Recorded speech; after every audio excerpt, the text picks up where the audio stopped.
Hey guys, Caesar here. Is it just me, or does it seem that more and more people are expecting to be tipped for their services these days? And at increasing rates. I just moved back from living in Manhattan, in New York, and there I actually had to plan to have cash on me in small denominations at all times because it was such a tipping culture.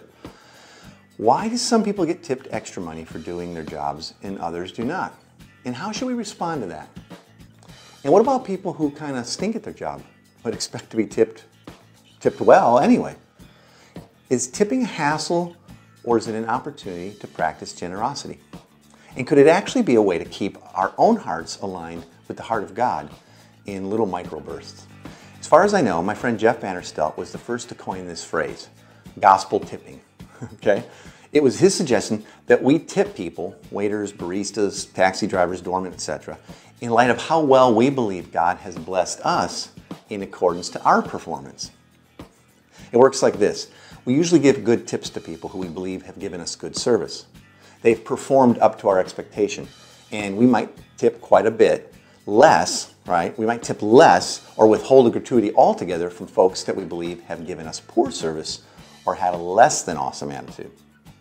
But what if we were to stop for a moment and ask ourselves, how generous was God with me when I still held my fist up to Him in defiance and rebellion, believing that I could be my own God? Well, the answer to that, my friend, is that He gave His most valuable and precious resource, His own Son, Jesus, to pay our full sin tab and redeem us. And in truth, the more sinful we were, or are, the greater in proportion His gift was, right? The worse off we were, the bigger His salvation. God didn't throw a little something extra at us to help us out. He gave us everything, completely taking our payment for sin, which is death, upon Himself. He definitely over-tipped us. So when we don't tip someone generously, in some ways it reveals the truth in our hearts that we may not be fully believing the gospel. If God gave us what we deserved, well, we'd be screwed. But He didn't. And now, if we shift our thinking, tipping can become this act of expressing the good news tangibly to others. And it realigns our hearts as well, reminding us of how over-the-top generous our Dad in heaven is. And even more than how others perceive my tipping, I know I need to tip well to remind myself of what I've received when I didn't deserve it.